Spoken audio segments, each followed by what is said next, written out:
गोरखपुर जिला अस्पताल में इन दिनों मानसिक रोगियों की संख्या में काफी बढ़ोतरी हुई है। जिला अस्पताल में मानसिक रोग विभाग में तैनात मनोचिकित्सक डॉक्टर अमित शाही ने बताया कि लोगों की दिनचर्या में आए बदलाव की वजह से लोग मानसिक रोग की ओर बढ़ रहे हैं। उन्होंने कहा कि मानसिक रोग के लक्षण दिखाई देते ही चिकित्सकों से परामर्श कर उससे बचने की कोशिश करनी चाहिए। लक्षणों के बारे में भी उन्होंने अवगत कराया, साथ ही बचाव के रास्ते भी बताए। उन्होंने बताया कि तनाव से दूर रहें, खाने पीने में विशेष ध्यान रखें, भरपूर नींद लें, शारीरिक व्यायाम दिनचर्या में शामिल करें। डॉक्टर अमित शाही ने कहा कि अगर इन सब बातों पर व्यक्ति ध्यान रखे तो मानसिक रोग से बच सकता है। डॉक्टर शाही ने स्पष्ट किया कि मानसिक रोगी का मतलब पागलपन या पागल नहीं होता। अवसाद में जाना, तनाव में रहना भी मानसिक रोग ही है। इसीलिए मानसिक रोगियों को तत्काल लक्षण दिखते ही अपने चिकित्सक से परामर्श लेकर उसका सही ढंग से इलाज कराना चाहिए। इस संबंध में मीडिया कर्मियों से मनोचिकित्सक डॉक्टर अमित शाही ने बताया,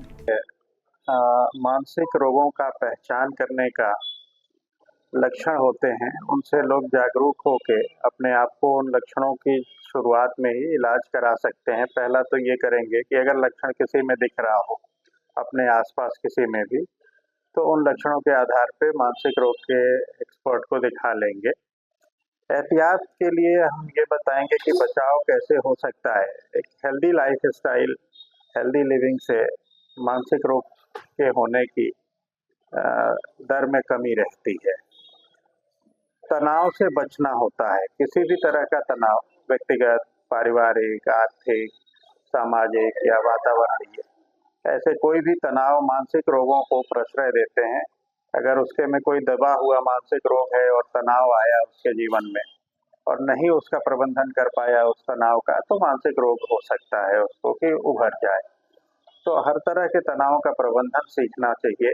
उनको उसको सीख के और उसका उपयोग अपने दैनिक जीवन में करें, चाहे कार्यस्थल पे हैं या घर में हैं या अपने आसपास समाज, हमेशा ही अपने साथ तनाव का प्रबंधन के कौशल को सीखते रहें और उनको अपनाते रहें, उनका पालन करते रहें। नींद पर्याप्त लेनी जरूरी है। किसी कारणवश कभी कभी शिफ्ट ड्यूटी होती है या कुछ ऐसा है कि अब जो प्राकृतिक समय है सोने का, रात उसमें नहीं सो पाए, तो उसको पूरा कर लेना चाहिए। दिन में अगर आपका शिफ्ट चल रहा है रात का, तो दिन में ही सो लिया करिए, पर नींद पर्याप्त लेनी चाहिए। किसी को 6 घंटे में पर्याप्त हो जाता है, किसी का 8 घंटे होता है। वो हर शरीर पे अलग अलग होता है, जिसका जैसा है उतना नींद उसको ले लेना चाहिए।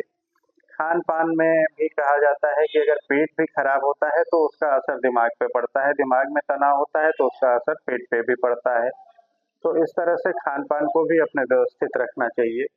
सभी कुछ शुद्ध खाएं और ऐसा रहे जो पेट को नुकसान न करने वाला हो, आसानी से पचने वाली चीज़ें हों। खुली चीज़ें, बाहर की चीज़ें या देर तक रखी हुई चीज़ों का सेवन करने से बचना चाहिए। इसके प्रमुख लक्षण क्या होते हैं, कैसे पता चलता है? ठीक, अच्छा प्रश्न है जागरूकता के लिए, जिससे कि लोग समझ सकें कि क्या कब उनको चिकित्सकीय सलाह लेनी है। कई बीमारियां मानसिक रोग में आती हैं। बिल्कुल ये भ्रम नहीं रखना है कि मानसिक रोग या मानसिक चिकित्सक के पास जाने का मतलब कि पागलपन, ऐसी कोई चीज नहीं है। मानसिक रोग के यहाँ आप इसलिए जाते हैं कि आपको कोई भी मानसिक स्वास्थ्य में, सामाजिक वेलबींग में, सोशल वेलबींग में कोई कमी आ गई है या मेंटल हेल्थ में कोई कमी दिख रही है, तो आपको जाना चाहिए। पहचान कैसे करेंगे? तो अलग अलग बीमारियों के अलग लक्षण होते हैं। मैं एक रफ गाइड दूंगा अभी कि इनमें से अगर कुछ दिख रहे हैं, किसी में 2-4 दिख रहे हैं, तो उनको आ जाना चाहिए।